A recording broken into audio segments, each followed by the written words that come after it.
Moby Dick, obra de Herman Melville, parte 5. Queequeg deu uma rápida olhadela à sua volta e, parecendo achar o que procurava, mergulhou e sumiu. Dentro em pouco tempo ele reapareceu, nadando com um braço e com o outro, arrastando uma forma inanimada. O bote os recolheu prontamente. O pobre chucro conseguiu se restabelecer. Todos os homens consideraram Queequeg um sujeito responsável. O capitão pediu-lhe perdão. A partir daquele momento, me agarrei a Queequeg como uma craca. Sim, até que o pobre Queequeg fez seu último mergulho profundo. Já se viu alguma vez tamanha inconsciência? Ele não parecia pensar nem por um instante ser merecedor de uma medalha de todas as sociedades magnânimas e humanitárias. Pediu apenas um pouco de água fresca para tirar o sal. Feito isto, vestiu roupas secas, acendeu seu cachimbo, recostou-se na murada e ficou olhando para o tempo, parecendo dizer consigo mesmo: este é um mundo de sócios, de um só fundo de capitais presentes em todos os meridianos. Nós, canibais, temos que ajudar esses cristãos. Nantucket.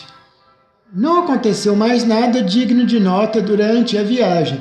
Depois de uma boa travessia, chegamos a salvos a Nantucket. Nantucket. Pegue seu mapa e dê uma olhada. Veja que fim de mundo ela ocupa. Como se encontra afastada do continente, mais isolada do que o farol de Eddystone. Repare, um simples outeiro com um cotovelo de areia, inteira de praia, sem nada ao fundo. Lá existe mais areia do que se usaria no lugar do mata-borrão durante uns 20 anos. As pessoas brincam dizendo que é necessário plantar ervas daninhas porque nem elas crescem naturalmente ali. Que importam cardos do Canadá, que são obrigadas a atravessar os mares para comprar uma rolha para consertar o vazamento de um tonel de óleo, que levam pedaços de madeira em Nantucket, como partes da cruz verdadeira em Roma. Que as pessoas plantam cogumelos venenosos na frente das suas casas para ter um pouco de sombra no verão. Que uma folha de grama é um oásis, e 3 folhas em um dia de passeio, uma verdadeira pradaria. Que usam sapatos para areia movediça, parecidos com os sapatos para a neve dos lapões. Que o mar os rodeia, cerca, enclausura e fecha tal modo que às vezes pequenos moluscos são encontrados presos em cadeiras e mesas, como são encontrados nos cascos das tartarugas marinhas. Mas estas extravagâncias apenas vêm demonstrar que Nantucket não é Illinois. Escute agora a história admirável que a tradição conta de como a ilha foi colonizada pelos peles vermelhas. Eis a lenda. Outrora, uma águia atacou a costa da Nova Inglaterra e levou uma criança índia em suas garras. Em meio a lamentos, os pais viram seu filhinho sumir no horizonte sobre o vasto mar e resolveram seguir na mesma direção. Partindo em suas canoas, depois de perigosa travessia, descobriram a ilha e lá encontraram uma caixinha de marfim vazia, o esqueleto do índiozinho. Não é de se admirar, portanto, que os nativos de Nantucket, nascidos numa praia, procurem no mar seu ganha-pão. Primeiro, apanharam caranguejos e mexilhões na areia. Com mais coragem, pescaram cavalas com redes. Com mais experiência, saíram em botes e capturaram bacalhaus. Por fim, lançando uma frota de grandes navios ao mar, exploraram a região aquática do mundo. Cingiram-no com um cinturão de incessantes circunnavegações. Prescrutaram o Estreito de Bering e em todas as estações e todos os oceanos declararam guerra eterna à mais formidável massa animal que sobreviveu ao dilúvio. a mais monstruosa e mais montanhosa. Aquele Himalaia, em forma de mastodonte marinho, investido de uma portentosa força inconsciente, cujo terror é mais temido do que os seus ataques mais audazes e malignos. E assim esses nantuquetenses, despidos, esses ermitões marinhos, saindo de seus formigueiros em direção ao mar, tomaram e conquistaram a região de águas do mundo como outros tantos Alexandres. Partilharam entre si o Oceano Atlântico, Pacífico e Índico, como as três potências piratas fizeram com a Polônia. Que os Estados Unidos juntem o México ao Texas e coloquem Cuba sobre o Canadá. Que enxames de ingleses se multipliquem por toda a Índia e coloquem sua bandeira reluzindo ao sol. 2/3 deste globo terrestre são nantuquetenses, pois dele é o oceano. Ele o possui como imperadores possuem impérios. Outros homens do mar têm apenas o direito de passagem. Navios mercantes são apenas pontes. Navios de guerra apenas fortes flutuantes. Mesmo piratas e corsários, embora usem o mar como os ladrões usam as estradas, esses apenas saqueiam outros navios, outros fragmentos de terra como eles próprios, sem buscar arrancar seu meio de vida da própria profundeza sem fim. Só os nantuquetenses mora e descansa no mar. Só ele, na linguagem da Bíblia, desce ao mar em navios, arando de lá para cá como se fosse uma plantação especial. Lá é a sua casa, lá está seu negócio, que o dilúvio de Noé não poderia interromper, mesmo afogando milhões na China.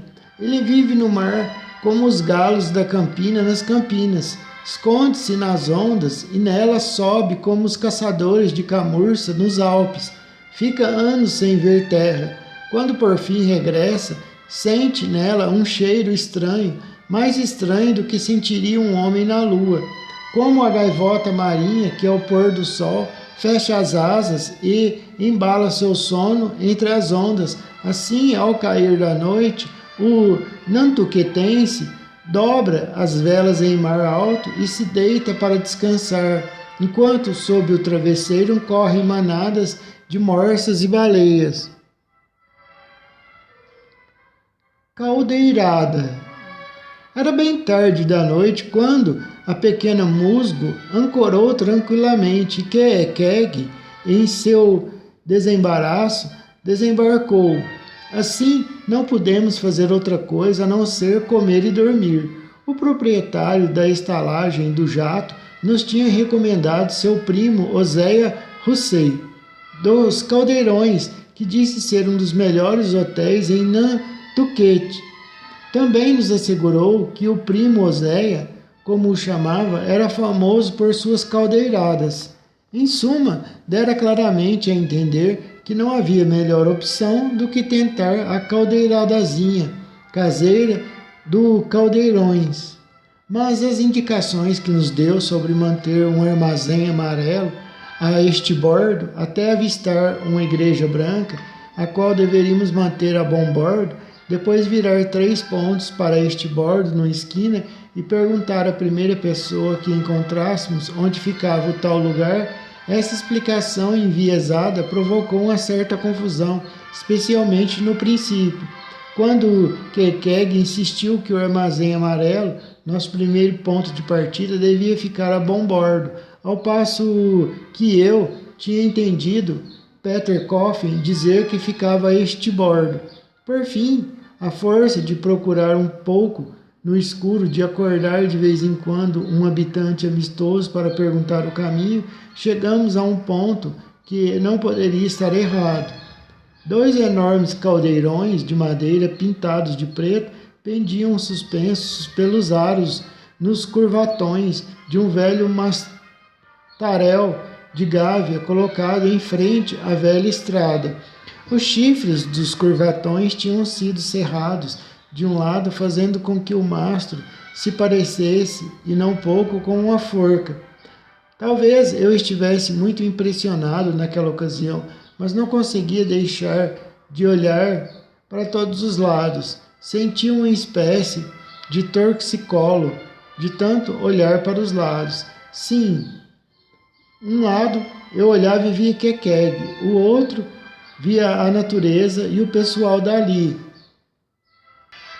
Fui tirado das minhas reflexões quando vi uma mulher sardenta, de cabelo loiro, vestido amarelo, que de pé na entrada da estalagem, sob a lamparina vermelha que balançava, que parecia um olho machucado, passava uma descompostura num homem que vestia uma blusa de lã roxa. Vai caindo fora, ela disse ao homem, ou te varro daqui. Venha, Kekeg, eu disse. Tudo bem, essa é a senhora Russell. E era mesmo. O senhor Oséia Russell estava longe, mas tinha deixado a senhora Russell a cuidar dos negócios, para o que não lhe faltava competência. Depois dele dizer que queríamos uma refeição em uma cama, a senhora Russell, deixando a descompostura ao estranho para depois, nos conduziu a uma pequena sala e sentando-nos a uma mesa na qual havia restos de uma refeição recém-concluída, virou-se para nós e perguntou, molusco ou bacalhau? Como é o bacalhau, senhora? Perguntei muito delicado. Molusco ou bacalhau? Ela repetiu. Molusco no jantar? Molusco frio? E isso que a senhora quer dizer?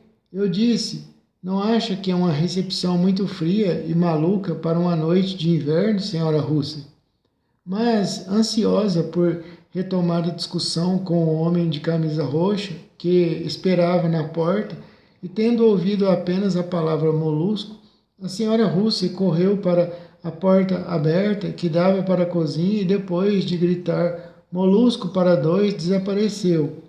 Kekeg, eu disse, você acha que um molusco só para nós dois jantarmos é o suficiente?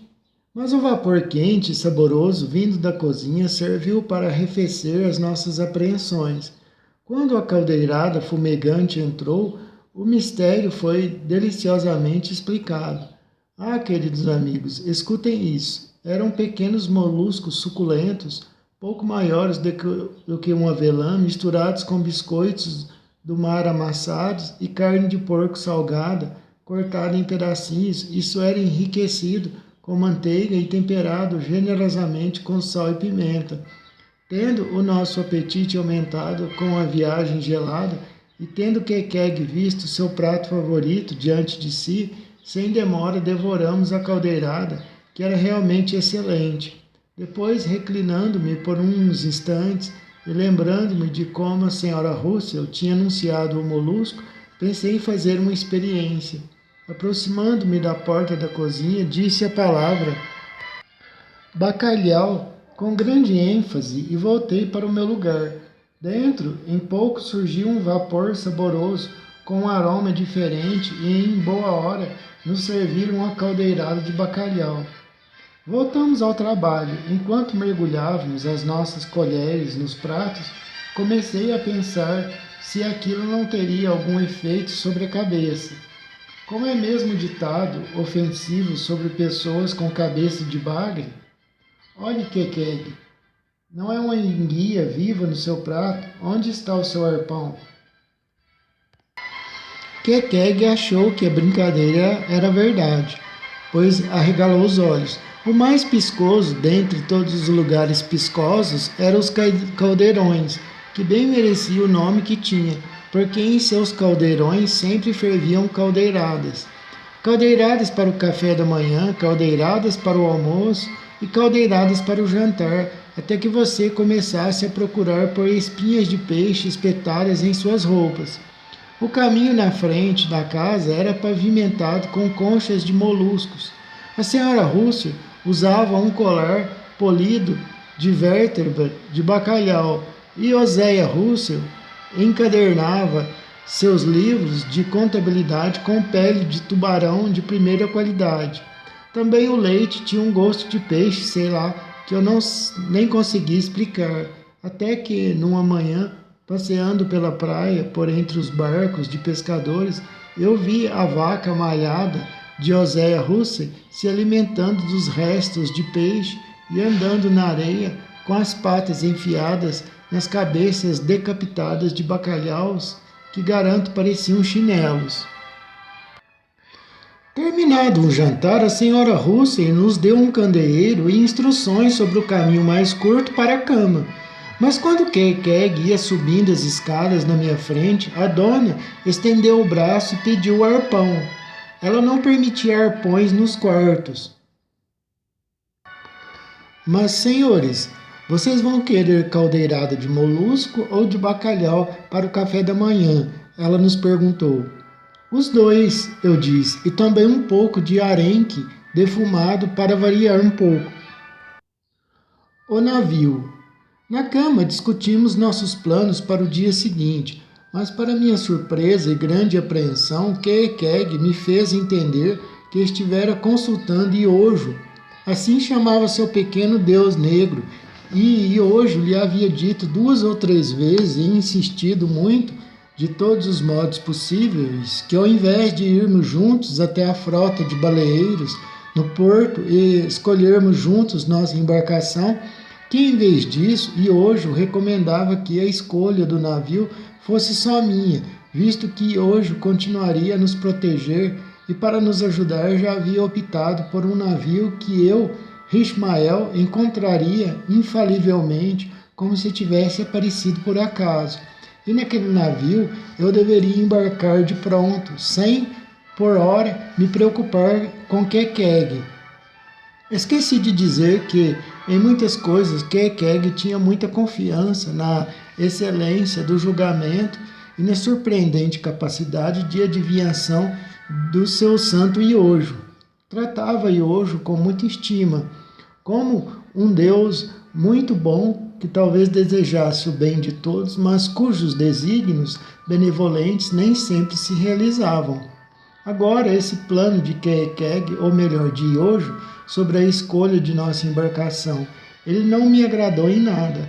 Eu tinha contado com a sagacidade de Keg para escolher o baleeiro mais adequado para transportar a nós e aos nossos destinos com segurança.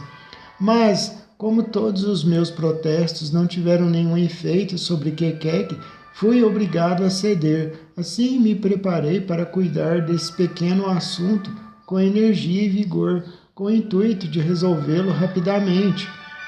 Saí na manhã seguinte bem cedinho, deixando Keg e Iojo fechados em nosso quarto, pois parecia que para Keg e Iojo era uma espécie de quaresma ou de Ramadã, um dia de abstinência, humilhação e de oração.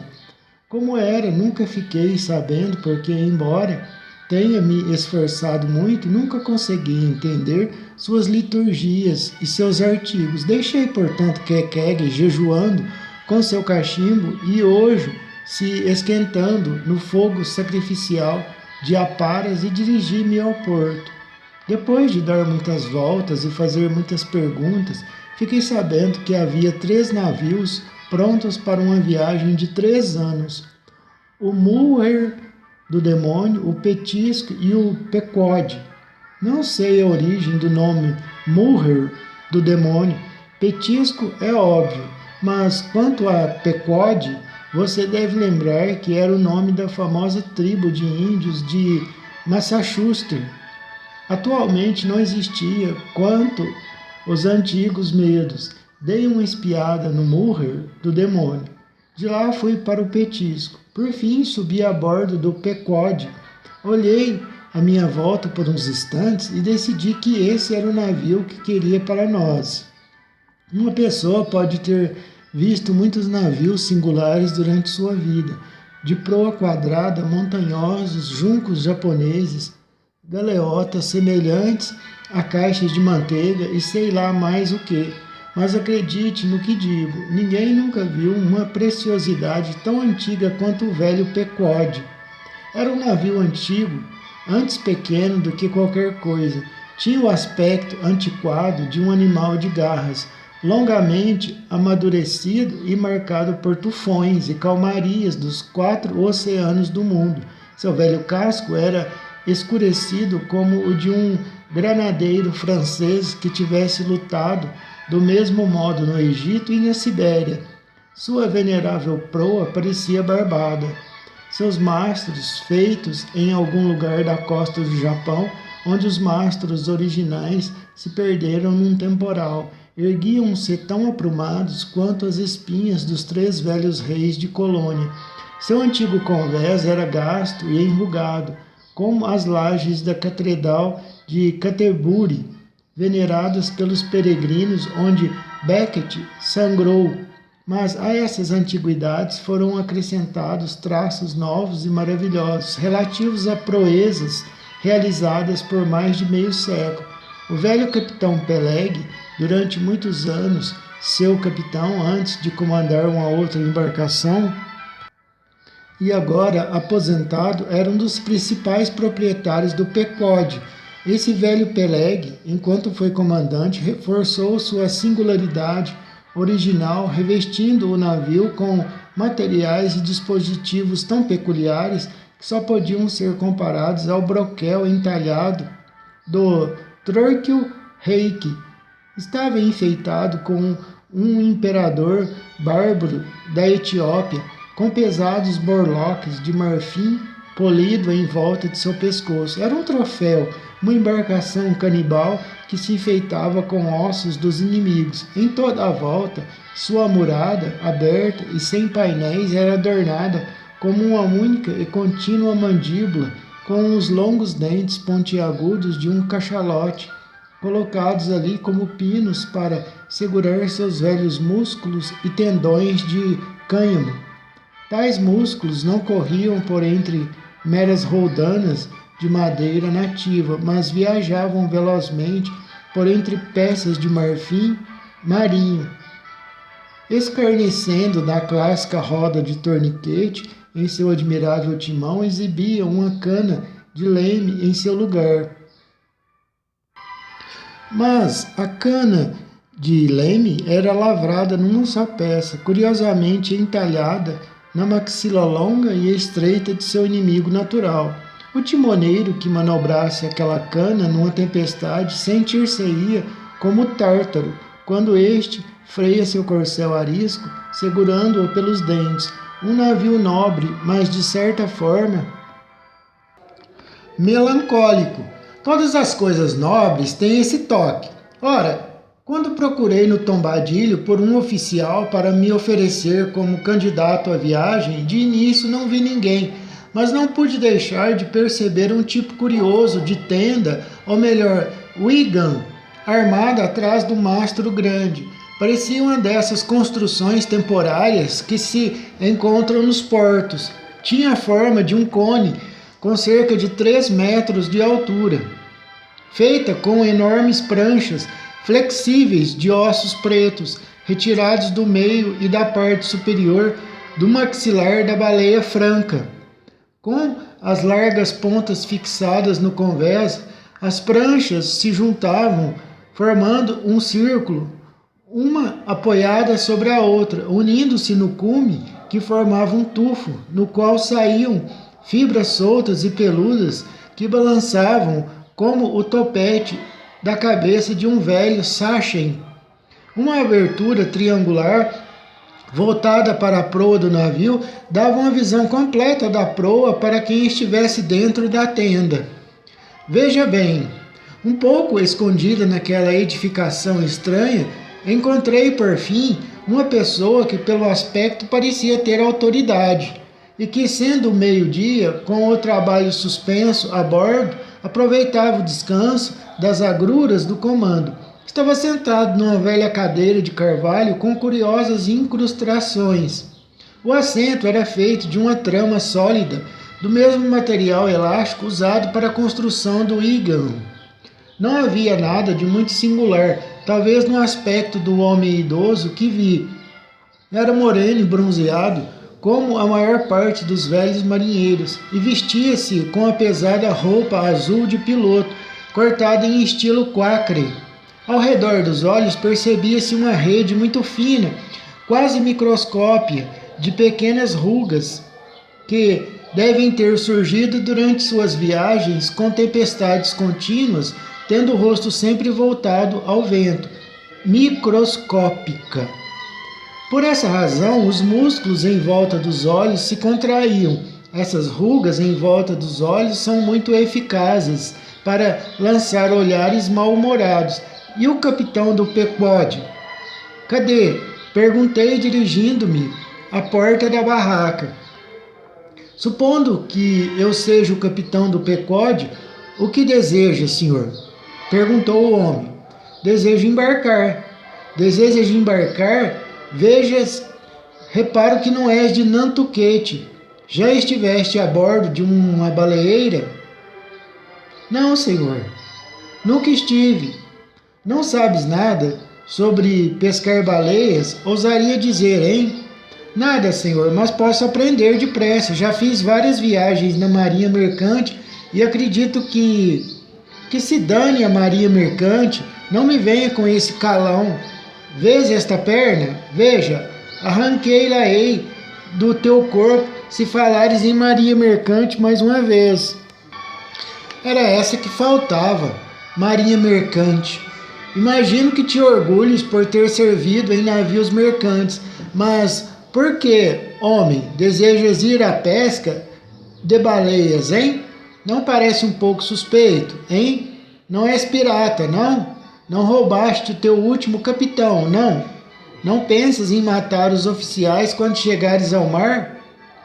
Protestei minha inocência. Sabia que sob sua máscara de insinuações meio humorísticas, parece que ele estava brincando, por assim dizer, o velho marinheiro, como todo quacre solitário de Nantucket, estava cheio dos preconceitos insulares e tampouco confiava em forasteiros, a não ser nos que vinham de Cape Cod ou de Vineyard.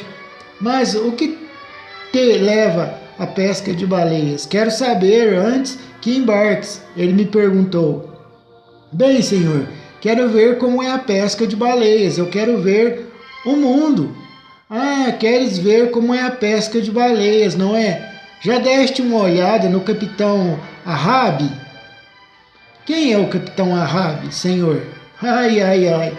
Já esperava por isso. O capitão Ahab é o capitão deste navio. Então, me enganei. Pensei estar falando com o capitão. Pensei que era o senhor. Estás falando com o capitão Peleg. Eis como quem estás falando, meu jovem rapaz. Cabe a mim e ao capitão Bilbao preparar o Pequod para a viagem, abastecê-lo com tudo o que for necessário, incluindo a tripulação. Somos, ao mesmo tempo, proprietários e agentes, mas, como ia dizendo, se quiseres saber como é a pesca de baleias, como dizes querer, posso ajudar-te antes de te comprometas irrevogavelmente. Dá uma olhada no capitão Ahab, meu jovem rapaz, e verás que ele tem apenas uma perna. O que quer dizer com isso, senhor? Que ele perdeu uma perna por causa de uma baleia? Perdeu por causa de uma baleia, meu jovem rapaz. Aproxima-te. Ela foi devorada, mastigada e esmigalhada pela baleia, ser monstruoso que jamais despedaçou um barco. Ai, ai, ai. Fiquei um pouco alarmado com sua firmeza, talvez um pouco emocionado pela tristeza sincera que havia em sua exclamação, afinal, mas repliquei da maneira mais calma que pude. O que o senhor diz é a verdade, mas como eu poderia adivinhar que essa baleia em particular é tão feroz ainda que eu pudesse ter imaginado isso simplesmente pela ocorrência do acidente? Nota bem, meu jovem rapaz, os teus pulmões são macios, percebes? Tu não falas grosso. É mesmo certo que estiveste no mar antes? Tem certeza? Senhor, veja bem, eu disse, pensei que tivesse lhe contado sobre 4 viagens em navio mercantes, não contei agora há pouco? Para com isso, lembra-te do que eu disse sobre a marinha mercante. Não me irrites, não tolero isso, mas vamos nos entender. Dei-te uma ideia do que é a pesca de baleia. Continuas interessado? Sim, senhor, estou interessado. Muito bem, és capaz de lançar um arpão goela abaixo de uma baleia viva e depois saltar atrás dele? Responde depressa. Sim, senhor, se fosse absolutamente indispensável fazê-lo, quero dizer, se não houvesse outra alternativa, se fosse o caso. Muito bem, então tu não apenas queres ir à pesca das baleias para ter uma experiência da pesca de baleias, como também queres ir ver o mundo. Não foi o que disseste? Achei que sim. Pois bem, aproxima-te então, olha por cima da proa. Volta aqui e conta-me o que vês lá. Por uns instantes, fiquei parado, perplexo, com uma ordem tão estranha, sem saber se achava graça ou se levava aquilo a sério. Mas reunindo todos os seus pés de galinha num só olhar mal-humorado, o capitão Peleg fez com que eu obedecesse. Dirigindo-me então à proa e dando uma olhadela ao redor, percebi que o navio, balançando com a maré em volta da âncora, apontava obliquamente para o mar aberto. A perspectiva era ilimitada, mas excessivamente monótona e hostil, sem a mais mínima variação que eu pudesse perceber. Bem, que tens a dizer? Perguntou Peleg quando voltei. O que viste? Pouca coisa, respondi. Nada além de água e mais água. E mais água. Um horizonte considerável e parece-me que aí vem uma tempestade. Pois bem, o que entendes por conhecer o mundo? Queres dar a volta até o Cabo Horn para ver mais mundo ainda, hein? Não vês o mundo de onde estás? Fiquei um pouco desconcertado, mas precisava ir à pesca de baleias. Queria ir, e Pequod era um bom navio, considerei o melhor, e tudo isso repeti para Peleg. Vendo-me tão determinado, ele expressou seu desejo de me embarcar. E podes assinar os papéis imediatamente, acrescentou. Vem comigo. Dizendo isto, levou-me à cabine embaixo do convés.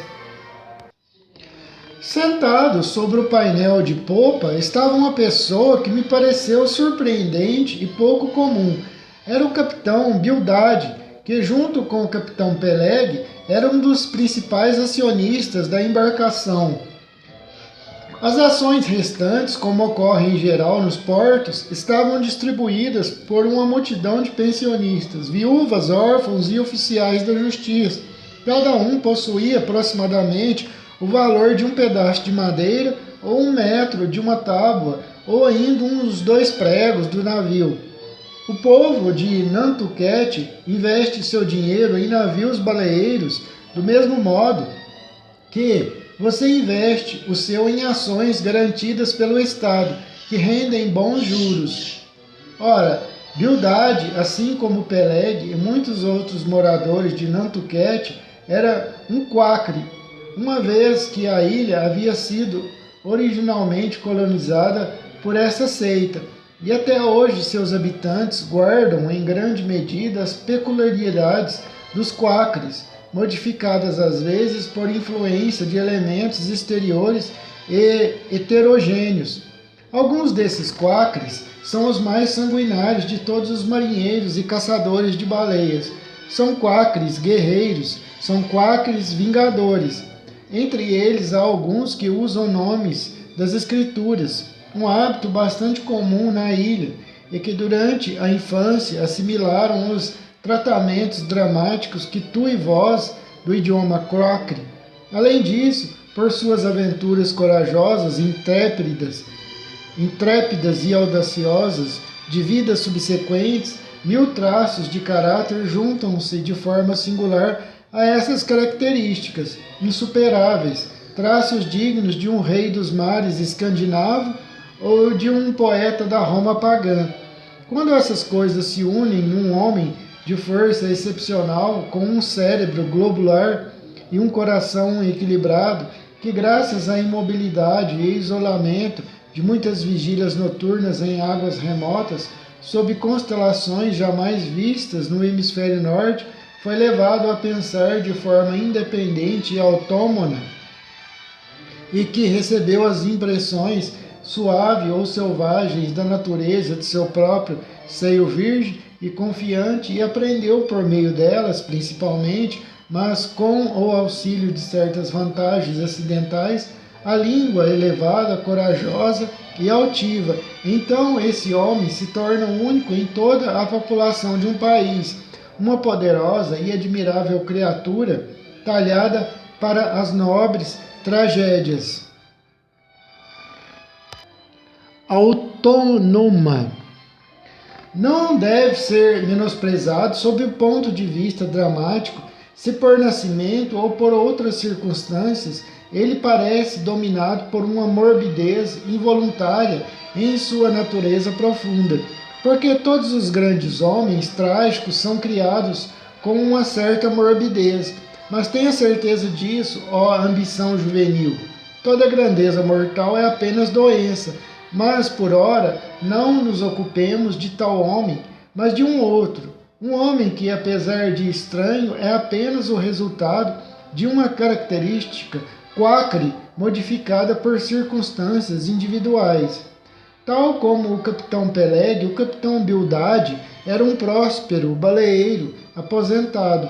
Ao contrário do capitão Peleg, que não se importava nada com as coisas ditas sérias e que se sentia mesmo inclinado a fazer pouco delas, o capitão Bildade não apenas tinha sido educado de acordo com os preceitos mais severos da seita quacre de Nantucket, como também toda a sua vida subsequente no mar e a visão de muitas adoráveis criaturas inteiramente nuas nas ilhas por volta do Cabo Horn, tudo aquilo em nada alterou seu caráter quacre e em nada modificou uma só peça de seu vestuário. Apesar dessa rigidez, faltava consistência ao senso comum do valoroso Bildade. Embora se recusasse por escrúpulos conscientes a usar armas contra invasores de terra, ele próprio invadira desbragadamente o Atlântico e o Pacífico, e embora fosse inimigo jurado do derramamento de sangue, ele próprio, em seu casaco reto, vertera sangue Leviatã. Como fazia o devoto Bildade nas tardes contemplativas de seus dias para reconciliar esses fatos em suas reminiscências, não sei, mas não parecia se preocupar muito, e provavelmente há muito tempo chegara à sábia e sensata conclusão de que a religião de um homem é uma coisa e o mundo prático outra coisa bem diferente. Este mundo paga juros, foi promovido de grumete com as roupas curtas de tecido grosseiro a arpoador com um grande colete de barriga de savel. Depois se tornou chefe do bote, imediato comandante e finalmente armador. Como disse antes, Bildade concluiu sua carreira de aventuras se aposentando da vida ativa com a boa idade de 60 anos e dedicou o resto de seus dias a usufruir de uma renda bem merecida.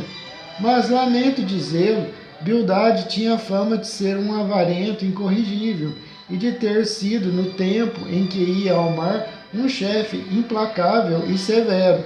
Contaram-me em Nantucket, apesar de se tratar de uma história curiosa, que quando ele era comandante do baleeiro Cattegut, ao descer em terra, quase toda a tripulação ia para o hospital de tanta exaustão e cansaço de trabalhar. Para um devoto, especialmente um quacre, era sem dúvida um homem severo, para não dizer pior, mas não costumava xingar seus homens, diziam. No entanto, de algum jeito obrigava-os a fazer uma quantidade excessivamente cruel de trabalho. Quando Bildade era imediato, ter seu olhar cinzento dirigido a você fazia com que você se sentisse completamente nervoso, até que você acabasse pegando alguma coisa, um martelo ou um passador, e começasse a trabalhar como um louco no que fosse, não importando o que fosse. Ociosidade e inatividade sucumbiam diante dele. Sua pessoa era a própria encarnação do espírito utilitário. Em seu corpo alto e magro não havia nada supérfluo, nem excesso de barba, e seu queixo tinha uma penugem macia e econômica, como a penugem gasta de seu chapéu de abas largas.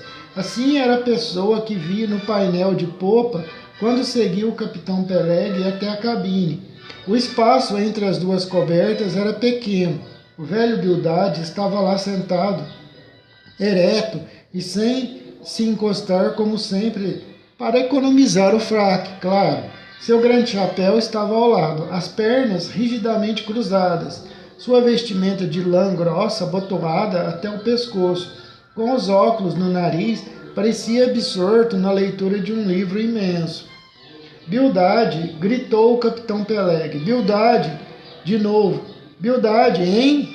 Tu tens estudado essas escrituras nos últimos 30 anos, é certo. Até onde chegaste, Bildad? Como se estivesse acostumado àquelas palavras profanas de seu companheiro de bordo, Bildad, sem prestar atenção à sua irreverência, levantou os olhos e, ao me ver, dirigiu um olhar inquisitivo a Peleg. Ele diz ser um dos nossos, Bildad, disse Peleg. Quer embarcar. Queres? Perguntou Bildad, com uma voz cavernosa, voltando-se para mim. Eu quero, respondi sem perceber, dada a intensidade de sua expressão quacre. O que pensas dele, Bildad? Perguntou Peleg. Serve, respondeu Bildad, me observando ainda, e depois afundou em seu livro com um resmungo bem audível. Tomei-o pelo quacre mais estranho que já vira, especialmente em contraste com Peleg, seu amigo e companheiro de bordo, que parecia tão arrogante e ruidoso. Mas não disse nada, limitei-me a observar. Então Peleg abriu uma arca, retirou de dentro os contratos do navio, colocou uma caneta e tinta diante de si e sentou-se à mesinha. Comecei a achar que estava na hora de decidir em que condições iria me comprometer a viajar. Já sabia que no negócio de baleias não se recebem salários, mas toda a tripulação, inclusive o comandante, recebe uma cota dos lucros, e essas cotas são proporcionais ao grau de importância da função desempenhada no navio. Também sabia que, sendo um novato na pesca de baleias, minha cota não seria muito grande, mas considerando que estava acostumado com o mar, que sabia governar um navio e amarrar uma corda e tudo mais, eu não tinha dúvida, depois de tudo que tinha escutado, de que deveriam me oferecer pelo menos uma cota de 275 avos, ou seja, a 275 partes dos lucros líquidos da viagem, fosse qual fosse seu total. E embora a cota de 275 avos fosse uma cota pequena, era melhor que nada. E se tivéssemos sorte na viagem, quase poderia pagar pela roupa que eu teria que usar, sem falar na alimentação e alojamento por 3 anos, pelos quais eu não teria que pagar nada. Alguém poderia pensar que era um jeito ruim de acumular uma fortuna magnífica, e era mesmo um jeito muito ruim. Mas não sou daqueles que buscam fortunas magníficas e fico bastante satisfeito se o mundo me aloja e me alimenta, enquanto me resigno a esta terrível placa, nuvem trovejante. De modo geral, achei que a 275 parte seria justo, mas não teria ficado surpreso se me oferecessem a 200, pelo fato de eu ter ombros largos. Não obstante, uma coisa me fazia desconfiar de que não receberia uma parte generosa dos lucros, e era o seguinte: em terra eu tinha ouvido falar sobre o capitão Peleg e seu amigo Bildad, que eram os principais donos do Pequod, e que os outros proprietários dispersos ou insignificantes deixavam quase toda a administração dos negócios do navio com os dois. Eu sabia que o velho avarento Bildad teria que dizer algo sobre os marinheiros que seriam embarcados, ainda mais que o encontrei a bordo do Pequod, bem à vontade na cabine, lendo a Bíblia como se estivesse em sua casa. Enquanto Peleg tentava em vão consertar um bico de pena com seu canivete. O velho Bildade, para minha grande surpresa, considerando-se que era uma das partes interessadas nesses procedimentos, não deu atenção a nós, mas continuou a resmungar e ler seu livro. Não junteis para vós tesouros na terra, onde a traça e a ferrugem os corrói. Bem, capitão Bildade, interrompeu Peleg, que pensas? Que cota devemos oferecer a esse jovem? Tu sabes melhor do que eu, foi sua resposta sepulcral. Achas que uma cota de 777 seria excessiva? Onde a traça e a ferrugem os consome, mas ajuntais tesouros no céu. Mas que tesouro? Pensei, um tesouro de 777 avos. Bem, velho Bildade, você está determinando que eu não tenha muitos tesouros aqui embaixo, onde a traça e a ferrugem nos consomem. Era um tesouro extremamente modesto e, embora a magnitude do número devesse iludir um homem da terra, basta refletir um pouco para se perceber que o número 777 é grande. No entanto, se tiver um avo no final, observa-se que 777 avos é muito menos do que 777 dobrões de ouro. Foi desse modo que pensei na ocasião. Ora, que diabos, Bildade? Gritou Peleg. Não queres enganar desse jovem rapaz. Ele deve receber mais que isso. 777 avos, repetiu Bildade, sem levantar os olhos, e continuou a murmurar. Pois onde está o teu tesouro, aí está também o teu coração. Vou lhe dar 300 avos, disse Peleg. Está ouvindo, Bildade? Um tesouro de 300 avos, repito.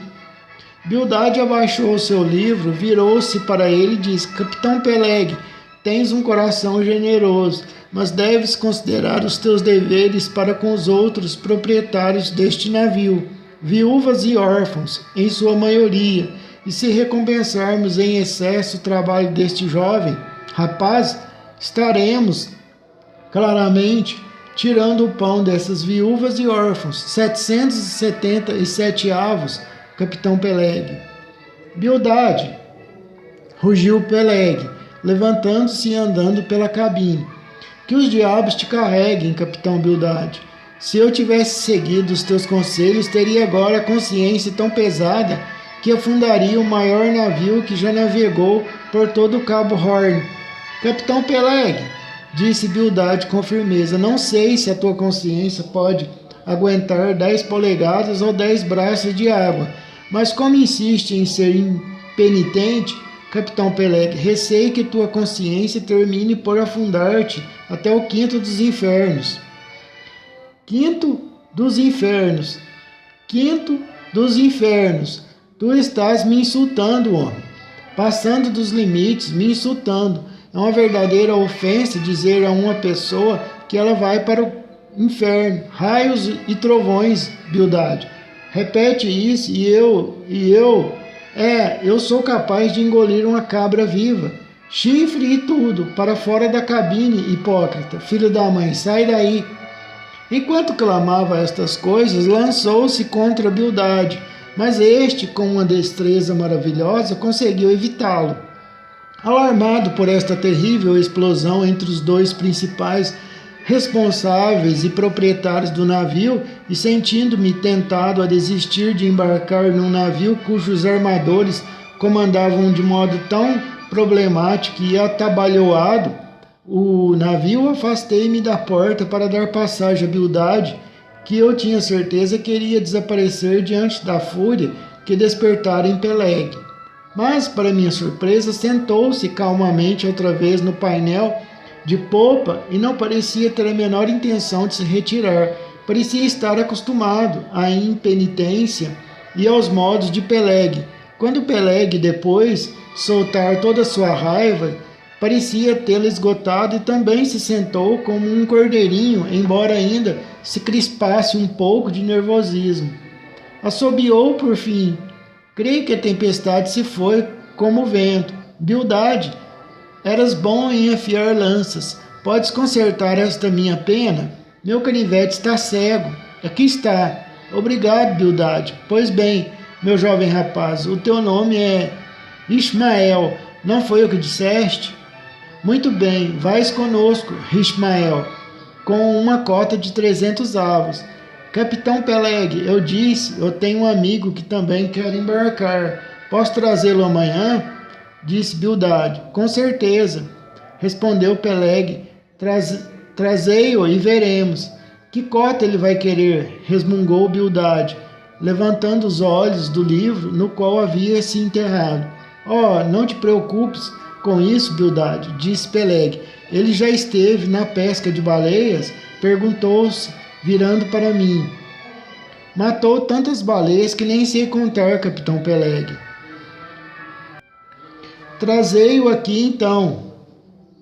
Depois de assinar os papéis, fui embora convencido de que fizera um bom trabalho naquela manhã e que o Pequod era o próprio barco que hoje tinha destinado para levar a Quequeg e a mim a dar a volta ao cabo. Ele estava perguntando sobre Quequeg.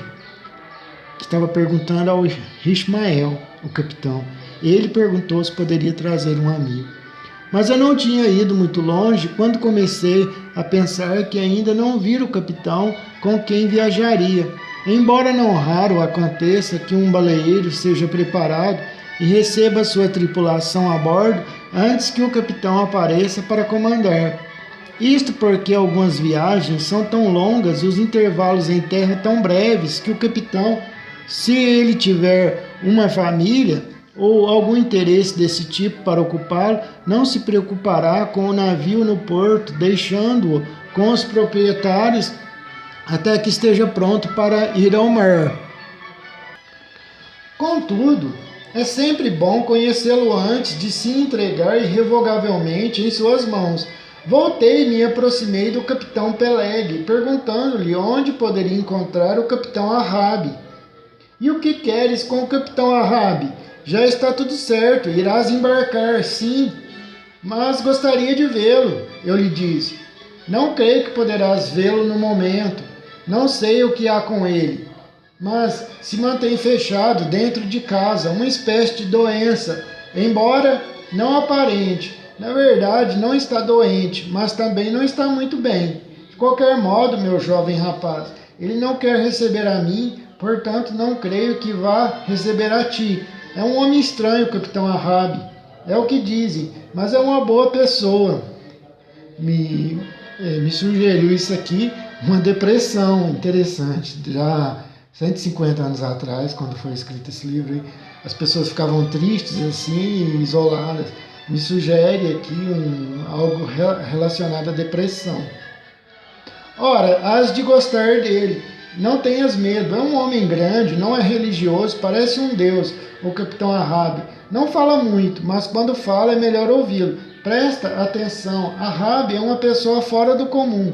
Ahab esteve em universidades e também entre os canibais. Está acostumado às maravilhas mais profundas do que o próprio mar. Fixou sua lança em adversários mais estranhos e poderosos do que baleias. Sua lança, a mais certeira e afiada de todas as lanças de nossa ilha. Ele não é o capitão Bildade. Não, e não é o capitão Peleg. Ele é o Ahab, meu rapaz. O Ahab da antiguidade, que bem o sabes, era um rei coroado. E um ser desprezível. Não foi aquele rei malvado que, quando foi assassinado, os cães vieram lhe morder a carne? Aproxima-te de mim, mais perto, disse Peleg com uma expressão nos olhos que me assustou. Vê bem, meu jovem, nunca fale sobre isso a bordo do Pequod. Nunca fale sobre isso em nenhum lugar. O capitão Ahab não escolheu o próprio nome. Entende? Foi um capricho do destino, um capricho tolo de sua mãe, uma viúva louca, estúpida, que morreu quando ele tinha apenas 12 meses de idade. Mas Tistig, uma velha indígena de Gai Hid, disse que o nome tinha sido profético. Talvez outros nécios digam o mesmo. Quero prevenir-te, é uma mentira. Conheço bem o capitão Ahab. Há muitos anos viajei com ele como imediato. Sei como ele é, um homem bom. Não é um homem religioso e bom como Bildade, mas é um homem que pragueja e é bom, um pouco como eu, só que vale mais do que eu. Sim, sei que nunca fui muito alegre e sei que no caminho para casa estava um pouco desequilibrado, mas foram as dores agudas do coto que sangrava que provocavam isto. Como se pode ver, sei também que desde que perdeu a perna na última viagem por causa da maldita baleia, ele ficou temperamental, às vezes desesperado, outras vezes colérico, mas isso vai passar. E de uma vez por todas vou dizer-te e assegurar-te que é melhor viajar com um bom capitão que é temperamental do que com um mau capitão que é alegre. Portanto, adeus, meu rapaz. E não penses mal do capitão porque ele tem um nome abominável. Além disso, meu rapaz, ele tem esposa, casou-se, não faz 3 viagens, uma jovem meiga e resignada. Pensa nisso.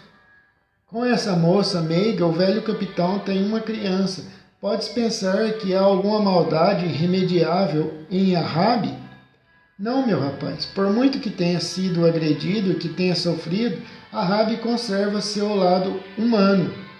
Enquanto me afastava, estava mergulhado em reflexões. Aquilo me acabava de me ser incidentalmente revelado sobre o capitão Ahab.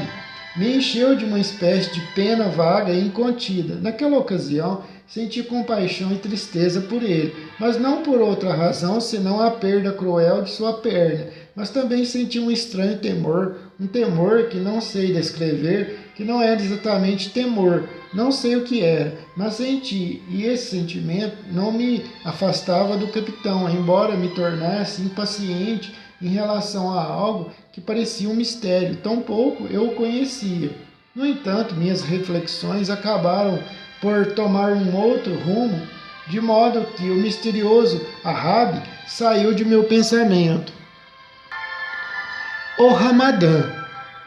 Como o Ramadã, ou jejum de penitência de Kekeg, iria continuar durante o dia, resolvi não incomodá-lo até o cair da noite, porque sinto muito respeito pelas obrigações religiosas das pessoas, por mais estranhas que sejam, e não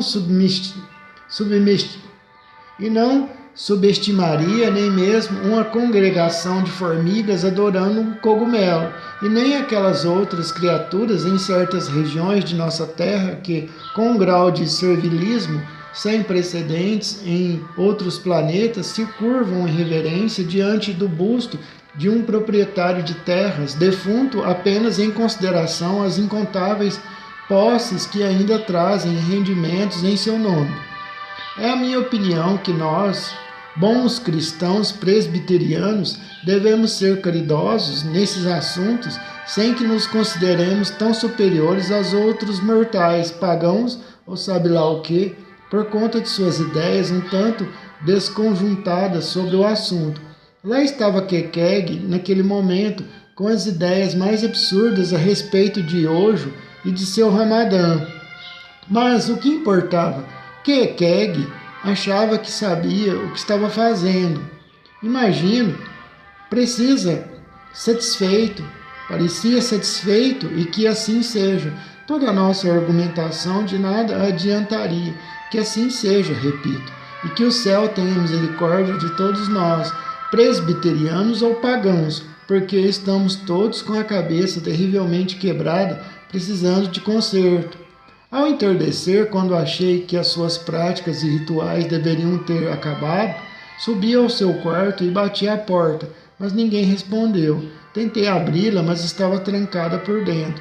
Kekeg, disse baixinho, pelo buraco da fechadura. Silêncio absoluto. Kekeg, disse mais uma vez. Puxa, por que você não fala? Sou eu, Ishmael. Mas tudo permaneceu em silêncio completo. Comecei a ficar preocupado. Tinha lhe dado bastante tempo. Achei que podia ter tido um ataque apoplético. Olhei pelo buraco da fechadura, mas com a porta dando para um estranho canto do quarto, a perspectiva do buraco da fechadura era das piores. Tudo o que vi foi uma parte do pé da cama e um pedaço da parede, nada mais. Fiquei surpreso ao ver encostado à parede o cabo do arpão de Kekeg, que a estalajadeira tinha confiscado na véspera, antes de subirmos ao quarto.